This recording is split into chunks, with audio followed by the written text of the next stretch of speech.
Ladies and gentlemen, I'm very pleased to welcome you to the international high-level event Media and Information Literate Citizens, hosted by UNESCO. This is the third thematic webinar out of 4, and it has the title MIL as a backbone for intercultural dialogue and anti-hate speech. Our aim today is to discuss this topic against the background that how the UNESCO MIL curriculum has been adapted to national context. The discussion is related to the new online resource, Media and Information Literate Citizens, Think Critically, Click Wisely, MIL curriculum for educators and learners. It has now been released and features an updated, revised version of the model curriculum launched back in 2011. Very pioneering work. Within the past decade or so, one of the issues that has significantly increased is hate speech. It's related to the extension of the digital public sphere and the possibilities of citizens to express themselves. In this thematic webinar, we will address the policies, pedagogies, and practices of MIL to ask if and how MIL could work as an anti-hate speech tool, cultivating intercultural dialogue. My name is Maarit Jaakkola. I'm co-director of Nordicom, that is a center for Nordic media research in Sweden. So greetings from the Nordic countries. But today we have a great panel of distinguished media literacy experts from different continents, different countries, to discuss hate speech in a global and local context. National states and regions have their own approaches and traditions to deal with MIL and accordingly hate speech. So it's kind of interesting to know how this, the challenges and the problems and also the opportunities look in different parts of the world. Please feel free to leave any questions or comments in the Q&A box below. If you have a question, please be specific about who of our panelists you are addressing. So let me introduce our panel members today. We'd like to know more about their background and their personal relationship to media and information literacy, which is a very diverse and versatile field. First, we have Professor Paul R. Carr from Canada. Paul is a full professor in the Department of Education at the Université du Québec en Outaouais. He's also the UNESCO Chair in Democracy, Global Citizenship and Transformative Education. His research focuses on political sociology with specific threads related to global citizenship, peace studies, intercultural relations, and transformative change in education. Currently, he runs 2 interesting research projects funded by the Social Science and Humanities Research Council of Canada, and these give us some relevant keywords in Professor Carr's work. The first one is called Democracy, Political Literacy and Transformative Education, and the second one, Social Media, Citizen Participation and Education. He has written and co-edited 17 books altogether, for example, on critical pedagogy and democracy. And his newest book, written with Gina Thessé, has an interesting title. It's not education that scares me, it's the educators. Is there still hope for democracy in education and education for democracy? Before entering academia, Professor Carr was a senior policy advisor in the Ontario Ministry of Education in Canada, working on equity and social justice issues. So you are very welcome, Paul.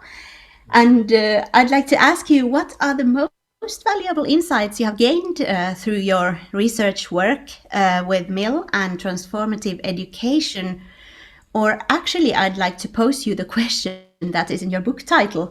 What is the thing exactly that scares you in the current educators? Is there still hope for democracy in education and education for democracy? Thank you, Maarit. Wonderful to be here. Wonderful to be with everyone. I think with the research that we've been undertaking for the last few years, we're very interested in social media at a few different levels. One is the consumption of media. We are all affected and infected by social media, even when we don't use it. TikTok, Snapchat, there's so many out there that even when we don't use them, we're aware of memes, ideas, concepts. So the consumption is so vast, and it's overtaken traditional media in many regards, although traditional media lays into these platforms. And it's the production of media. We all interact to some level. We comment, we share, we produce videos, we engage at different levels. And the third and most important part for our research is the engagement. How do people engage with social media? How does it affect them? And what we're interested to know is, what is the effect, the influence of social media on people's citizen participation in relation to social justice and other types of engagement? So social media is so ubiquitous and it has such a wide influence, but there's many different sides to the equation. On the one hand, it's very democratic. We're all out there. There's many social media movements. Me Too, Black Lives Matter, I Don't Know More, Arab Spring, and we can go on. These all have resulted in large part, I think, because of social media. And at the same time, we have a lot of other contrary tendencies in relation to hate speech and so on. So there's a lot of areas to tease out. In relation to the book title, it's not a personal problem. We like educators and we like people, but we've set up these systems where neoliberalism seems to be the one and only choice. We seem to evaluate people on things that we already know, that kids in better off neighborhoods and so on with better off schools seem to perform better and so on. And we're very concerned about the potential for formal education to stimulate bona fide, meaningful, transformative democracy. And so these are concerns for us. In relation to media and information literacy, we're concerned about political literacy. Hate speech hasn't arisen because of social media. It's an extension of what's happening in society. And why is there so much hate in society? So on the one hand, it's good, it's out there, we know it, we see it, we can document it. But on the other hand, why is there so much vilification? And in particular, one of the areas that we've been looking at is white power and privilege, whiteness. What is it about white people in general? And I don't mean to vilify white people, but why such a robust, cantankerous onslaught? And we see this now mobilizing in political regimes in North America and Europe. And often, I think the most insidious forms are not the frontal forms, but more subtle, placing into question immigration, other forms of inequity. And so we've now created these words like cancel culture and so on. Political correctness, it was all there before. It's a way of trying to understand, these social movements resonate with many people, but our political systems are very dichotomized. And I guess just to end in relation to the work in our UNESCO chair, we're very concerned about democracy. We have what we call normative, representative, hegemonic democracy, but fewer and fewer people are participating in these elections, and the institutions are very much questioned. So in a way, what's happening in social media is a representation of how many people wish to mobilize. And I'm looking forward to the hate dimension, but it is everywhere. And when we think of racism, we're not in a post-racial society. We're in a highly prolifically racial world, sadly. So that's my introduction, but looking forward to the comments from everyone else. Thank you. Thank you. Very interesting. And you mentioned many phenomena in the social web that are very relevant and also call for the update we have in the middle curriculum now.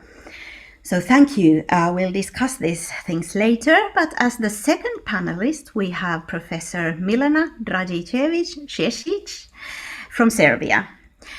She's a professor of media and cultural studies at the University of Arts in Belgrade. She's also the UNESCO chair in cultural policy and management.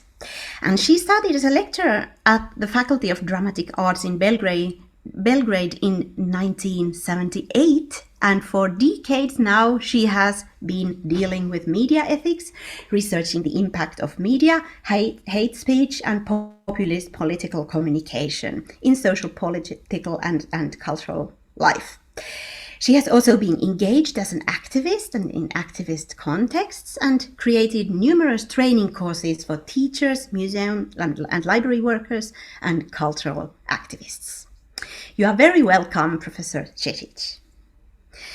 As a cultural scholar, your focus has very much been on the challenges in the Balkans regarding possibilities and obstacles for intercultural dialogue, which is the topic of today. Initially, you were brought to issues of media literacy when the so-called media war started in socialist Yugoslavia. Could you tell more about your background, what brought to the media literacy issues in your region? In fact, you are very right. Being brought in a multicultural state, in multicultural environment, you are used to have these two different discourses, one official one, very politically correct and so on, and one which is a little bit hidden, but sometimes, unfortunately, was seen as a space of freedom when you criticize the other and speak about repression as the only our ethnic group. Even our mind was majoritarian, but still these voices of like we are repressed, everybody else is supported, and so on. But then, when after Tito's death in the 1980s, media freedom started to be gained, unfortunately, and that what turned me from cultural studies more to media studies, we saw instead of democratization of media, immediately this freedom was misused for raising the ethnic hatred, different sorts of manipulation, taking elements from history, but in different moments of history, always one ethnic group was repressed and the other was, I'm speaking from medieval ages till today. So, but every ethnic groups through media created feuilletons, created like, we are going to discover for you how we have been exploited, tortured, and so on. Thus, I joined the activist groups immediately at the beginning of 90s, and we did a lot of research on media war and hatred. That's how we call it in that time. That was exactly before military war started. All media in the country has been really involved, like they say, in investigative journalism, but in fact, it was not that. It was hatred speech. But through Radio B92, which was the activist radio, we created also media forums to fight against those manipulative discourses in media, against those vocabulary. So different sort of jingles that acted as a tool, as a reminder, as a just to raise awareness that things are not exactly as they are presented in our press. From Slovenia to Macedonia, we cannot really say, except in every of these countries, few free media, but with a very small tirage, with a very small outreach. Mostly it was local radio stations, not TV stations in that time, that fighted against this hatred speech. And hatred speech was really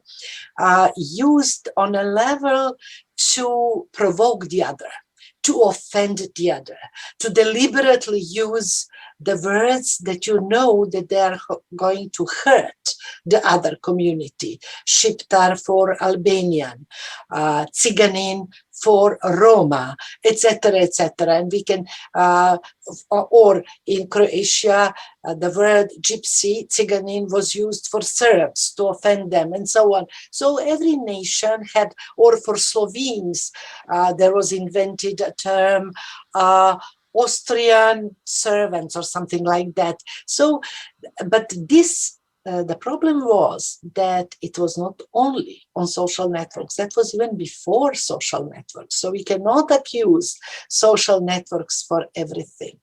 It was even in public media, in official media, in spite of the fact, I found it very nice that Professor Paul Carr is from Canada, because our media studies completely were developed from works of Howard Innis, Marshall McLuhan, Roland Lorimer, and many Canadians that developed. So we had theories, we had researchers, we had investigative journalism and so on. But unfortunately, throughout the Balkan space, and this is still present in most commercial, most tabloid, most read, and most watched or listened media, this hatred speech seems to be raising the tirage, the number of copies, raising the interest, because it's appealing on people's emotions. It's appealing to the sense of justice, because everyone is persuaded that only his group. It can be also, for example, I've heard a lot of hatred speech by majoritarian people, heterosexuals, against the LGBT community, like they're privileged. Europe is stimulating, all the money is going to their associations and so on. And then it's expressed without any, of course, data and so on, expressed with such wording for this community. It's same misogyny, hatred speech toward women is so widespread that sometimes those that are using certain examples, sentences, and so on are not even aware. Of course, now I'm speaking about all negative elements, but there are a lot of strong forces in society, from, let's say, universities, academic sphere to civil society, that are fighting against hatred speech, that are finding new instruments of intercultural dialogue and mediation to be not only instructive, but to show other possibilities of public communication. But I assume later on we are going to have more time to discuss about positive examples. Definitely. Thank you, Professor Milena Dragicevic, about this historical perspective. There are a lot of lessons learned to be taken to the current conditions and to address the power of discourse. So thank you. Then from Europe to Africa. Our third panelist is Dr. Olunifesi Suraj from Nigeria. He's senior lecturer in the Department of Mass Communication at the University of Lagos. He's also the national coordinator of the UNESCO-initiated Universities Network on Media and Information Literacy, and member of UNESCO Global Experts on Education for Countering Extremism. And he has also been in a number of other UNESCO, engaged in a number of UNESCO related tasks. He holds a doctoral degree in information science from University of Ibadan and a postgraduate degree in mass communication from the University of Lagos. And his publications and areas of research interest include media and information literacy and intercultural dialogue, social media and journalists, safety of journalists and freedom of expression, so very relevant for today. Dr. Suraj is the Executive Director of African Center for Media and Intercultural Dialogue. So welcome, Dr. Suraj. And the same question to you. What made you interested in MIL, and especially what kind of topics are relevant in your country right now? Thank you so much. It's nice being here. And I must say that I got interested in MIL because I feel that is a way to empower the citizens. And like I always say, we have come to a society where the society is shrinking to digital space, to online space. And so there's less interaction, there's less, and we are coming to a situation where cultures are amalgamating together in a particular civil space. And so people come from different culture, different background, different race, and they need to understand each other. They need to engage, they need to interact. And so what I have been stressing all this year is that media and information literacy without intercultural dialogue does not actually have any meaning, because we must dialogue. We must dialogue stereotype. We must dialogue, we must recognize differences, that people have differences. We must accept that differences.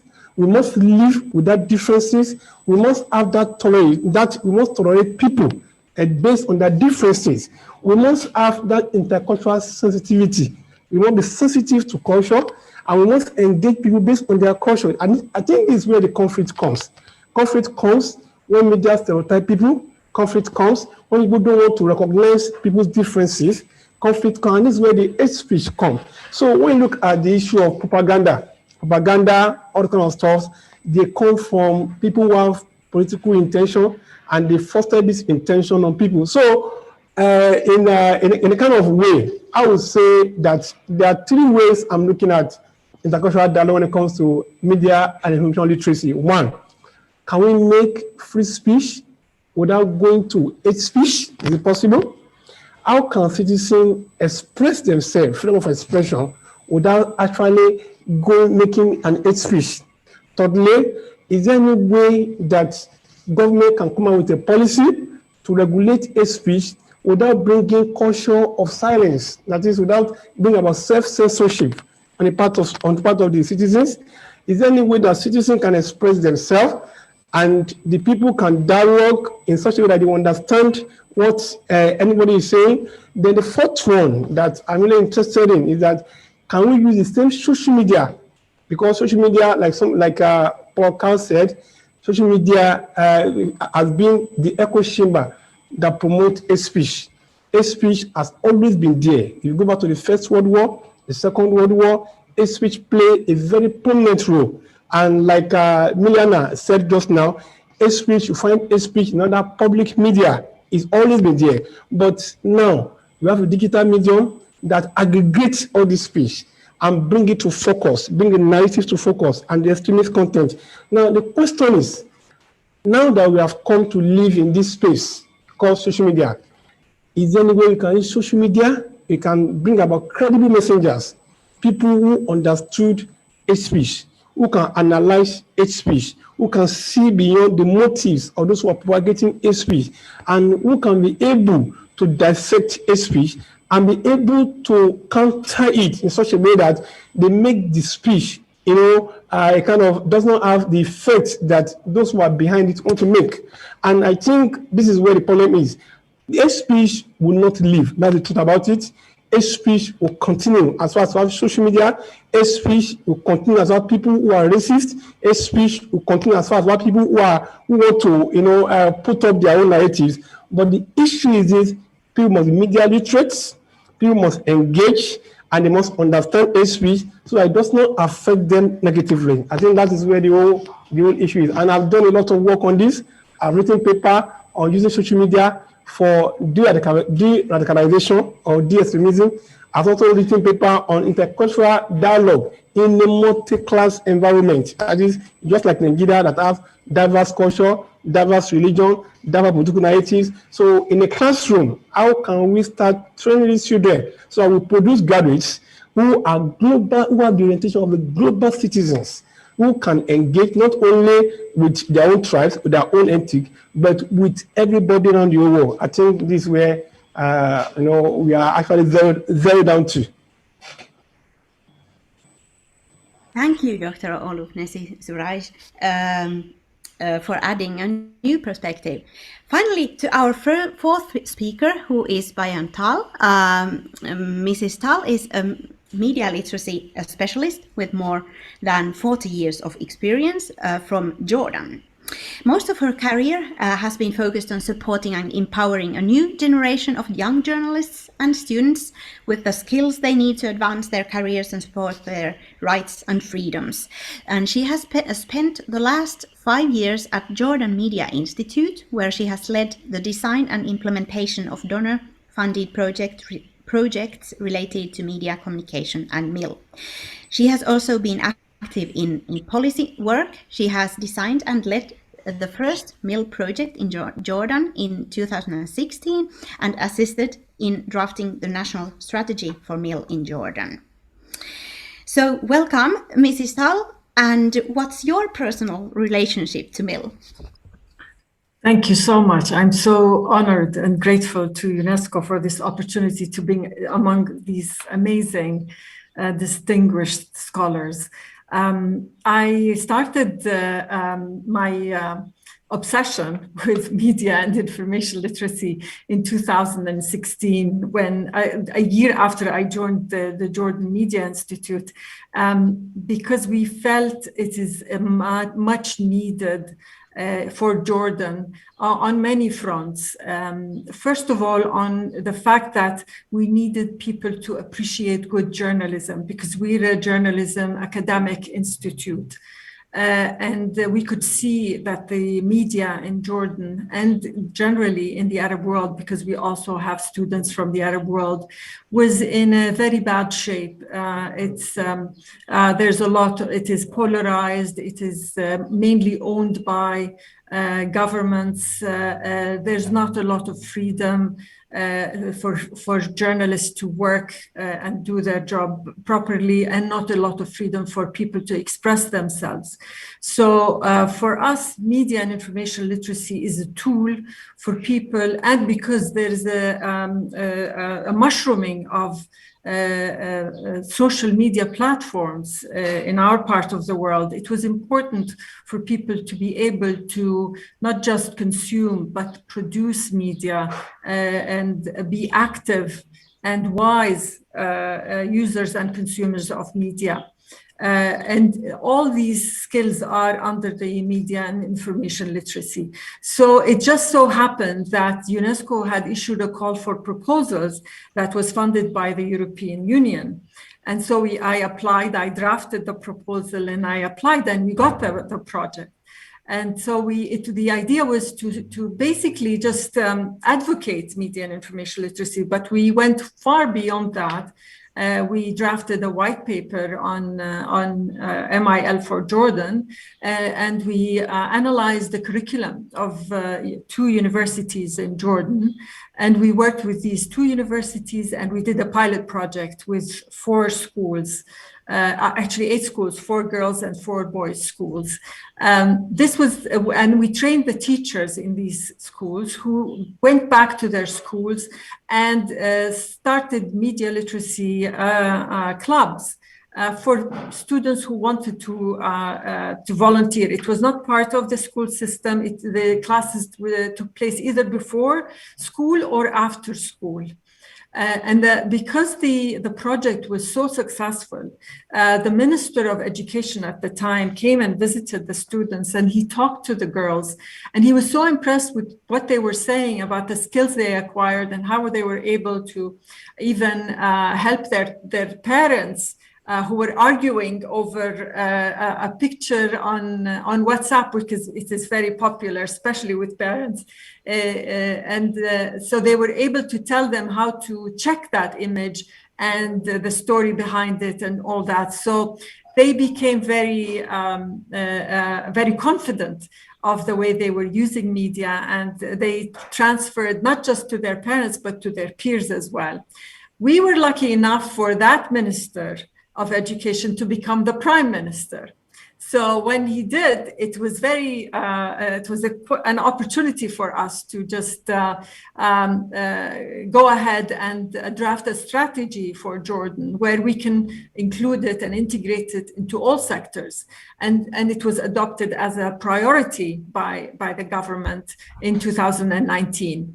The idea is for MIL to be integrated into schools, universities, youth centers, and the civil society organizations and the media. So it's 4 components.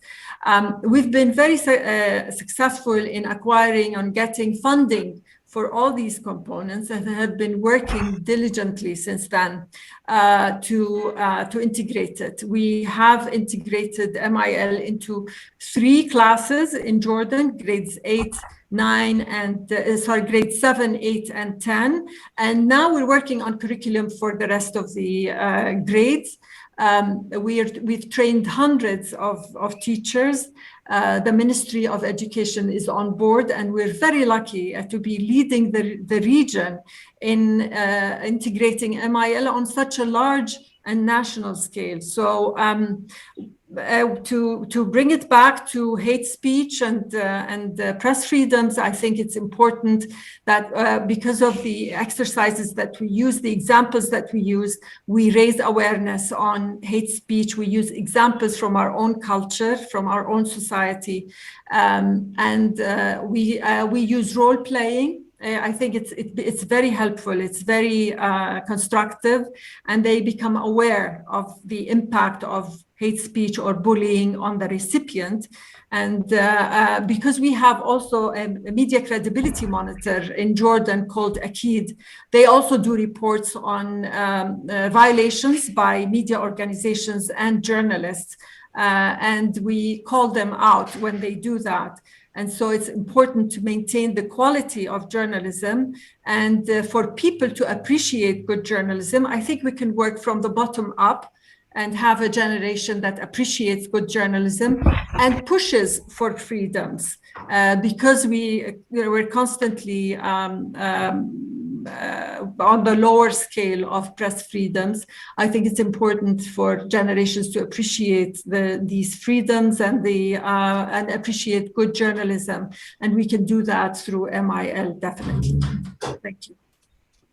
Yes, thank you, Mrs. Bayantal. This is very timely because press freedom plays a central role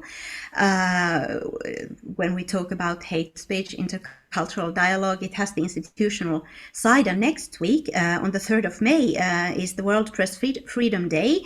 And World Press Freedom Day has its origins in a UNESCO conference in Windhoek in 1991. And today is the day to start the celebrations with a conference hosted by UNESCO.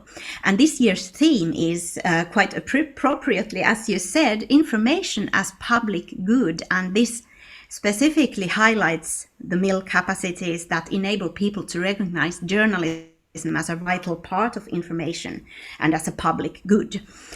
I guess if we talk about, before going to the specific question of hate speech, if we talk about the institutional conditions for freedom of expression, and which is increasingly challenged.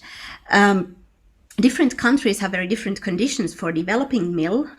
For example, in the Press Freedom Index, Norway, Finland, Sweden, and Denmark, the Nordic countries, rank hold the top position. Canada ranks as the 14th, Serbia 93rd, Nigeria holds the rank of 120, and Jordan 129. So many of you have been engaged in capacity building for journalists, and journalists are also encountering hate speech. So what do you think, what should be done to improve the conditions of freedom of expression?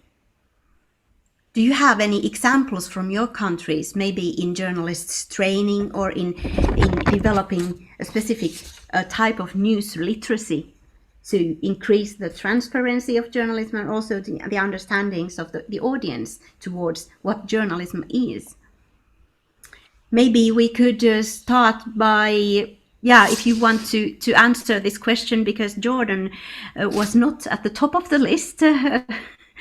Bayantal. Yeah, thank you.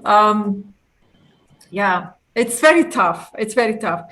The thing is, I think it's 3 things.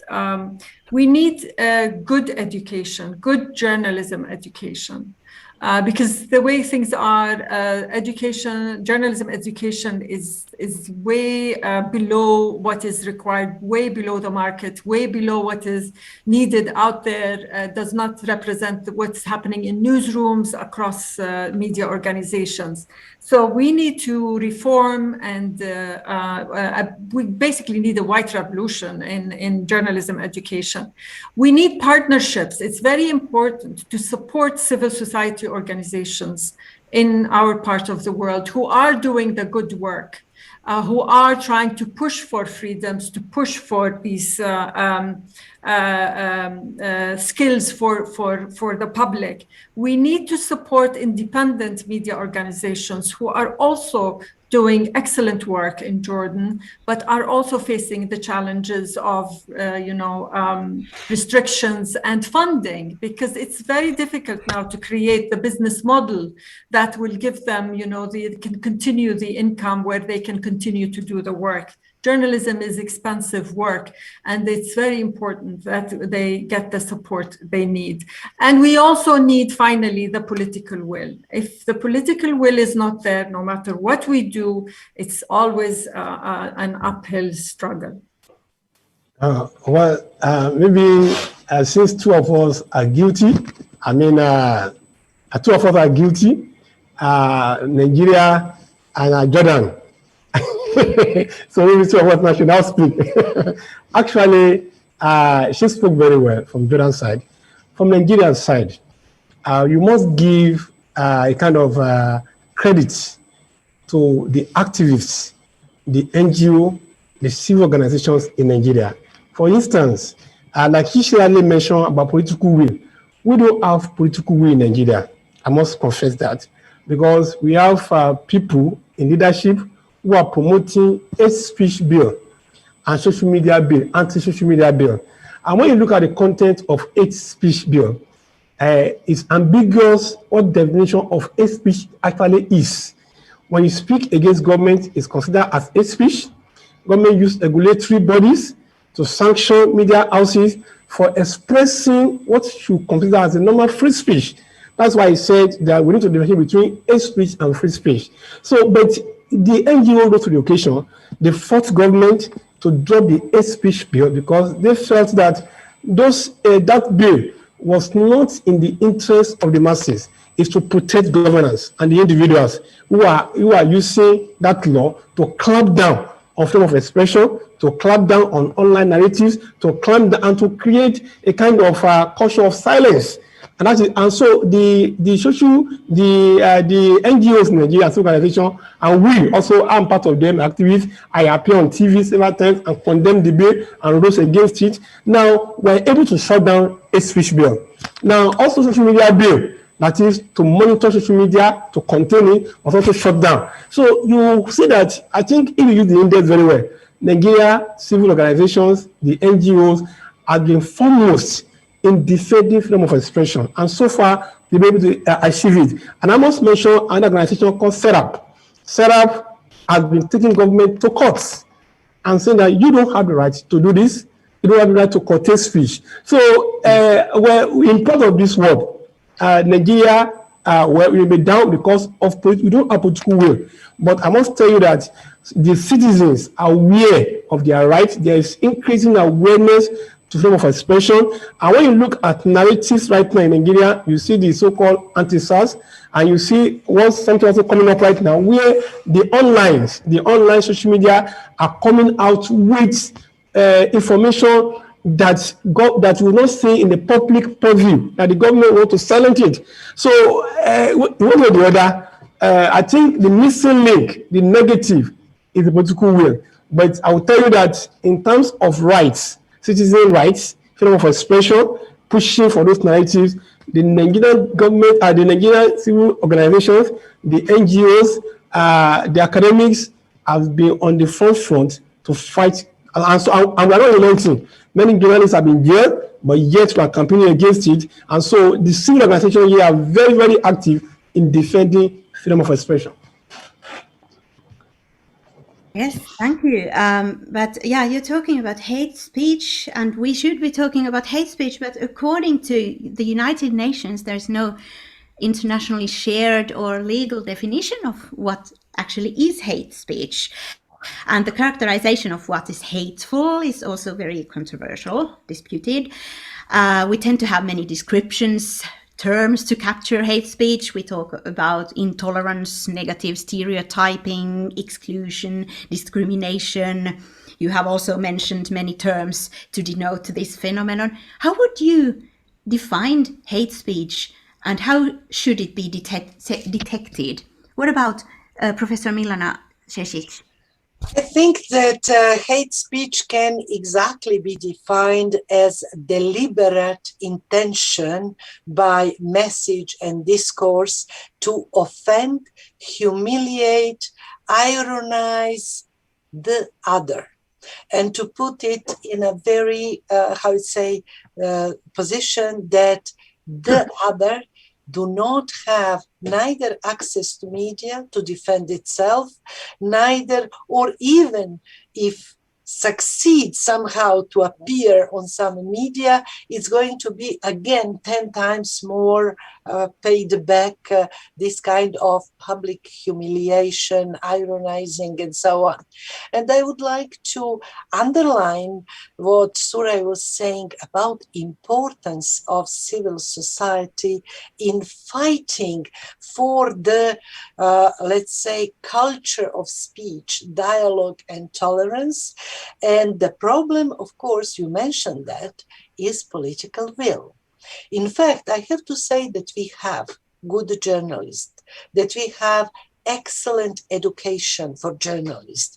I personally was, by pure chance now, and first time telling that openly, I was 15 years ago or something in the accreditation jury for accrediting the colleges for journalism and so on. It's a very high level of education, included training, practice, and so on. But it's not journalists that are introducing hatred speech in the public. It's unfortunately our politicians. Sometimes it's even our ministries. And then you have those people might consider them journalists, but the top rank of editors in public media or in commercial media, they take over entertaining function, taking exactly those elements of hatred speech and then betting on it, continuing on it, furthering that, and so on. So it's a very interesting phenomena that what we need courses for politicians, not for journalists, against hatred speech. Plus, we have another issue which is very dangerous. There are courses for young politicians held mostly by world-renowned marketing agencies. And those courses are only how to raise popularity, nothing else. How to raise popularity among public opinion. And now they're getting lessons for really highly competent marketing advisors. There is marketing for political parties in Serbia are led by foreign companies. So we have excellent marketing agencies, but our one are very aware of the impact of hatred speech. Foreign, they don't care. They are paid to make the most popularity they can. So what I would like to say is that that's the reason why we are unfortunately on 93rd place. We don't have media with the national frequencies that are free. They're commercial media. That's something, for example, that's interesting to say that Council of Europe and European Union didn't get. Why intellectuals in Serbia, Croatia, Macedonia were against privatization of local media? For us, it was clear that it's not going to detach media from local authorities and control, or contrary, private owner now of this media is not interested in any public good, public value. He's interested only in having good links with local or national politicians for his business purposes. So now commercial media are more controlled, more propagating hatred speech and banal propaganda than public media. And that's the paradox of democratization. And that's something that we lost quality on local media. For example, exactly intercultural dialogue and so on. Independent cultural scene of Serbia, civil society organization, is every year making analysis to whom is given public money on the public call competitions, both for media and for cultural organizations. In both cases, you see that the public money is given for tabloid media, for really kind of not for the real investigative journalism, or for experimental artistic work on the other side. Only foreign money might come to help projects of intercultural dialogue, for example, theater performances, which incorporate Albanian and Serbian actors together, which deal with Bosnian, Serbian, Croatian disputes, memory conflicts, these different seeing perceptions and so on. But public money in any of those Balkan countries is not going to support projects, artistic projects of intercultural dialogue or media investigative journalism that will endorse intercultural dialogue. Thank you, Professor Milano. How about Professor Carr? Do you have any alternative definitions of hate speech? This was a very extensive and good one. Or how do you see what kind of societal development caters to hate speech?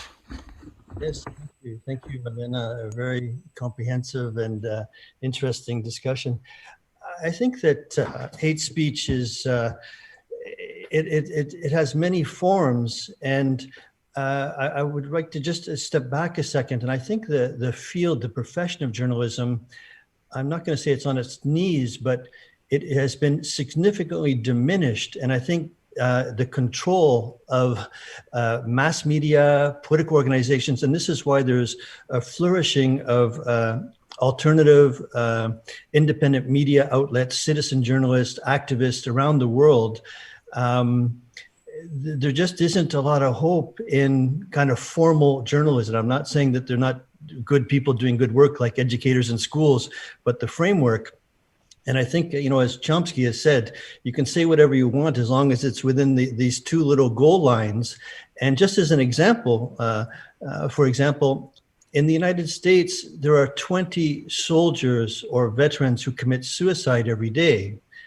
And in 2020, in the midst of this global pandemic, it was the world's greatest spending spree on military armaments. Now, these stories are not really revealed. They're not really critiqued. They're not really taken up. And we could talk about many other stories of minority groups that are vilified and homophobic and Islamophobic and anti-immigrant. So I think that it really speaks to a broader context. And what Melinda was saying, I think in a way relates to some of the work we've been doing, is that normative democracy is not about democracy. It's the word democracy, but it's about winning. It's a horse race. And how you can win is by polarizing people, vilifying people, eliminating people. And this is a tendency now all over the place. And we've replaced the notion of bona fide, meaningful, transformative democracy with this notion of two parties and who gets elected. And then you have all of the political will. So in a way, I'm not very hopeful of giving training sessions to politicians. I think that the system has to be reformed. We have to think of other ways through education, through social solidarity, to really invigorate public debate, deliberative democracy, where people can discuss without killing one another. In relation to hate speech, for example, in Canada over the last several years, there's been some excellent work on radicalization. And how do people get radicalized? Why are they so disaffected? And my own feeling is that many people have always been disaffected in gangs, in, for genocides and others. So it's not just those select people that wish to go to certain countries to fight against other countries. But the question I have is, what is it in our societies? Why are so many people so apt to accept and engage with these messages? On the one hand, many people would say, when you're born, you're not born racist, sexist, full of hate. So where do you learn this? Is it culture? Is it education? Is it political systems? I think people have to be somewhat vulnerable to these messages. I'm sure that everyone on this panel, I could give you every hateful message I have. I'm not sure if you're going to join a hate movement along with me. There's many other conditions and a lot of disaffection. And when we noticed in the United States in particular, it was quite brutal on January 6th with this insurrection. Why so many people, tens of millions of people that support concepts? If we were to throw out some of the concepts that they believe in, a lot of people would find that repugnant. But this is almost a majority of people. And in many other societies, there are white supremacist hate groups in Scandinavia, in France, in Britain, in Canada, around the world. Now, why are they there? The social media gives them resonance, gives them a platform, but it's not the social media that created these hate groups. What can we do about it? I think we have to really rethink our political systems. This, winner gets all, one candidate wins everything is probably not very helpful. Education has to take up media literacy in different ways. And there are some very, very good work. My colleague Michael Hoaxman and others are doing excellent work, media literacy. But I think we have to think, Paulo Freire, who's inspired our work, spoke about reading the world beyond reading the word. And I think often in media literacy, sometimes we emphasize how to use tools and how to develop understandings of tools. But how do we understand, for example, fake news? What is fake news? Why is it fake news? From who is it fake news? And I think that engagement is really the key. And so this is why, on the one hand, nobody really likes hate speech, but on the other hand, it's important to engage. And some of the research in social media indicates that people intersect within their network, but not outside. So we have a lot of linkages with people who agree with us, and often when there are disagreements. So how do we engage with these people? But I'm very surprised in a way. For example, even in Canada, there are so many hate groups and so many movements, even in relation to the pandemic, so many conspiracies. But often these conspiracies lead to other types of thinking that are connected sometimes to xenophobia. So I think this is where I would situate my thinking, is not to look for a Ku Klux Klan with a white hood, but other types of thinking where people don't want to see intercultural diversity. And how do we address that? So I think the political system, in a way, we have to really think about civil society and social movements as well. Oh, yes. So you think that you mentioned many different groups, vulnerable to hate speech, and it's a challenge how to prioritize them in the mill work and how to reach out to them, how to make an impact. Now we have been talking about the conditions and the policies. Let's get to the concrete question of pedagogies, both in formal and informal educational settings. Do you have any good examples? Because now we have to focus for the positive examples, as Milena stressed at the beginning. Any examples of good or best practices that have really made an impact in your country combating hate speech? Please feel free to say your word. From Nigeria. Yes, we have some good example.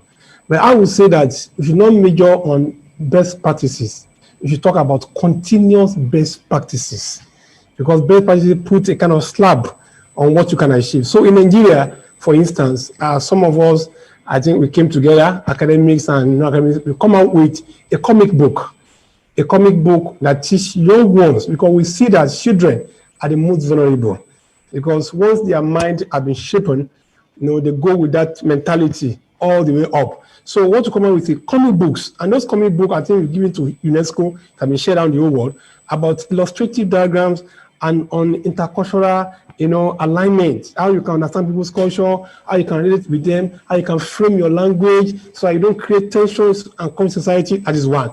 Secondly, we came up also with a mini game about critical thinking. It's a game where you play the game, and when you get to a point where you are going to fake news or hate speech, that game will draw you back. So that one also is about talking about, you should understand people who are behind the information you are consuming. Just like podcast said, there's so many people around the world who are championing hate speech, but you need to understand as an individual, where are people coming from? What is the ideology behind what they are saying? Once you understand that, be able to engage with them. Now, thirdly, what also we are doing is we have many clubs, like somebody said on this club, we go on the old schools, and these schools also, we teach them what literacy, how to understand books, how to read, how to match, how to understand hate speech. Then the last one is what UNESCO said. Says, since war begins in the heart of men, is in the heart of men, we must build the bastions of peace. So what we have been doing, I believe in that project, is make curriculum. Make curriculum in schools, especially in the university system. And we are pushing it that it should either be a standalone course, or it should be part of the courses where people are taught and how to relate with people, and how to think critically, how to respond to intercultural dialogue between them. And these are the issues. So many more. But because of time, let me just allow that people to talk. Thank you so much. Thank you. Good that you are highlighting the importance of the middle curriculum. Any other best practices or examples, Milan? I might add up very quickly. This is the most recent, is the manual for parents that was developed in a joint action of civil society and the Ministry of Culture and Information. And I think that's something really useful, which incorporates the whole chapter, let's say, about hatred speech. But very important actions are done by several of our museums, Museum of Yugoslavia and Museum of Contemporary Arts, that enables a view. For example, it was 100 years of the creation of Kingdom of Yugoslavia, and they enabled to be seen for the first time ever in Belgrade, in Serbia, position of Montenegrin side, how from their side looked this, let's say, joint venture, and so on. I think this work, Museum of Contemporary Arts, again, is representing authors from now across the borders. And this is, I wouldn't say just building bridges, but it makes people more susceptible to understand the other, as well as it was done by the convention about the language, signed already at the beginning by 300 scholars, now by thousands and thousands of people, about, and that's against our politicians or all sides, about a common language with 4 names, because that's contested by our politicians, that's the common language, but we do not translate each other. And finally, Buka, which is internet portal. Now I have to say something very positive about internet portals.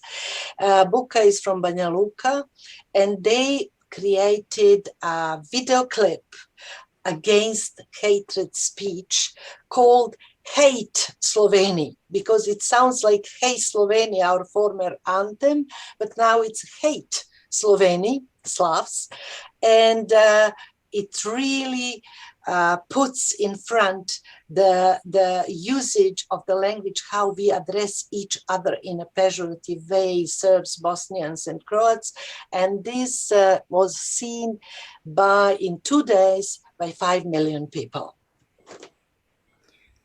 The uses of language as a more inclusive tool, that's a very, very good point. make. And as an academic, I'd like to add that in media theory, there has been said to be an emotional or affective turn occurring. And I think we academics also have a role here to play. Scholars have become more interested in the role of emotions and affects that direct communication and the use of language, as you say.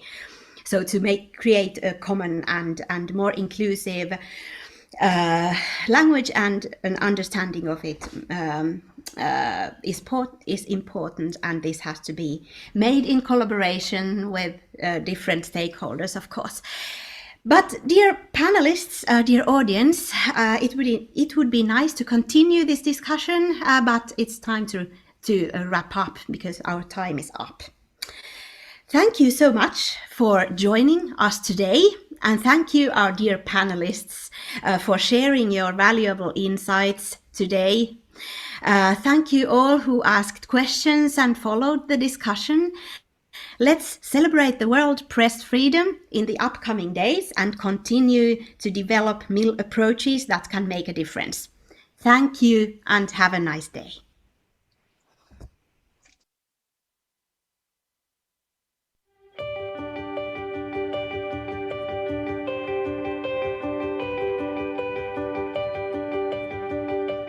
The way we create and consume information has